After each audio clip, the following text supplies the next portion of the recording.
In 17th century Europe, terrible events were affecting Jewish communities.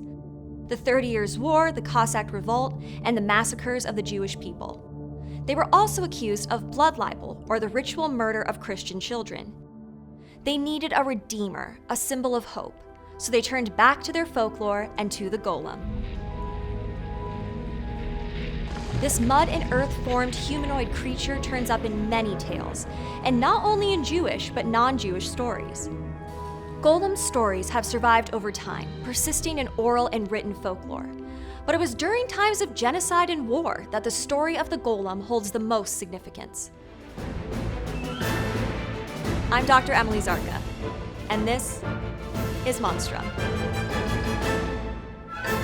In Jewish folklore, there are 3 reasons to create a golem: as a way to show one's mastery of the Kabbalah, to have a trustworthy and dependable servant for labor, or to provide protection for the Jewish community. You've likely seen a golem, even if you didn't recognize it at the time. He's taken lots of different forms in recent years, inspiring characters in The Simpsons, Pokemon, Dungeons & Dragons, Arthur, and even The X-Files. But golems can be traced back to 6th century Jewish culture. He's old as dirt. The golem story most widely known is the early 20th century version of the Golem of Prague. In it, Rabbi Lowe asked the heavens how to stop the persecution of his community, and he received an answer: make a golem. To do this, he seeks the help of 2 other rabbis, each born with the power of one of the 4 elements. The rabbis represented air, fire, and water. Clay collected from the river served as the earth element. The rabbis take the clay and shape the form of a man. They each walk around the form counterclockwise 7 times, reciting special letters.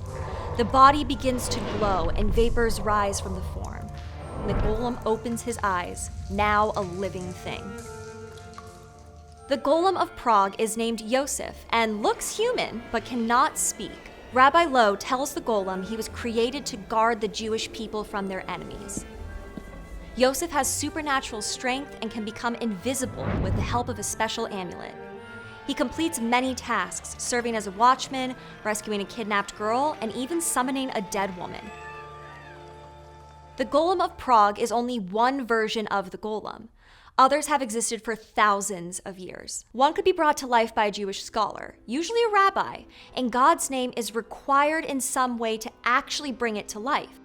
You can animate a golem by reciting the proper letters of God's name, placing God's name into the golem's mouth, affixing it to the forehead, or by placing the Hebrew word for truth into the clay body. To understand why the golem is created from dirt, first we have to take a quick look at another creation story, one found in the Torah, the foundational text of Judaism. There it is said that God created Adam, the first man, by forming him from the dust of the earth and breathing life into him. Jewish scholars developed the golem legend based on the Adam creation story. Historians point to a section of the Talmud where a rabbi created an artificial man who was like any other, except he could not speak, for only God could give that power, which explains why all traditional variations of the golem are mute. In later versions, the creature becomes dangerous or hard to control because it gains power the longer it is animated, or it simply takes direction too literally. Looking back to the Golem of Prague, perhaps the singular most important character in these stories, even more so than the golem himself, is Rabbi Lowe, a real person and noted leader of the Jewish community in 16th century. Interestingly, Lowe himself didn't believe in miracles, condemned magic, and never wrote about the golem. In 1909, a manuscript supposedly written by Rabbi Lowe's son-in-law was discovered by Orthodox Rabbi Yudel Rosenberg, although it's generally agreed that this document never existed.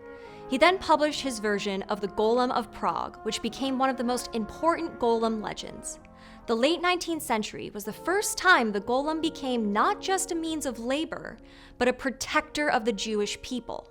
Throughout the 19th century, there were multiple cases of blood libel, an anti-Semitic accusation that claims a Jewish person ritualistically murdered a Christian, usually a child. Rabbi Rosenberg was all too familiar with this. There was a blood libel case near Prague in 1899, as well as organized violence against the Jewish people in Russia at the turn of the 20th century.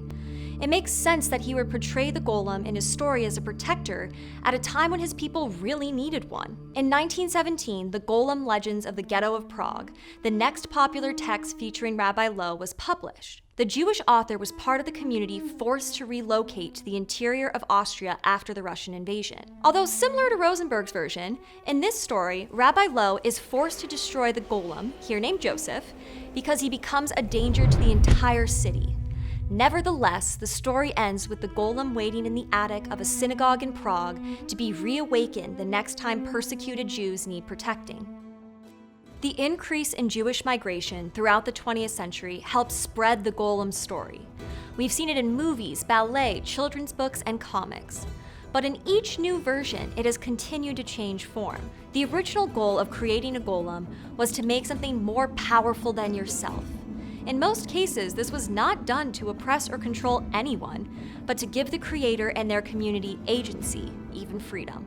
What began as a way to demonstrate mastery of a religious text morphed into an unintended monster and was later reclaimed as a protector.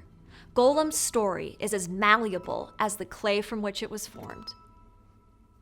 Hi Monstrum fans, Lord Socrates, Fancy Pants, and I want to tell you about our friends over at America from Scratch, a PBS digital studio show that's basically the best civics class ever. They ask, what would the US look like if it was founded today? Tackling big questions like, what if there were no states, or should we colonize Mars? Check out America from Scratch in the link in the description below and tell them Socrates sent you. Good boy! You're gonna be YouTube famous. And to the golem. Golem. Of the golem are mute. Did I say golem again? Golem. I still want to leave that. Yeah, there's just a ton of golems.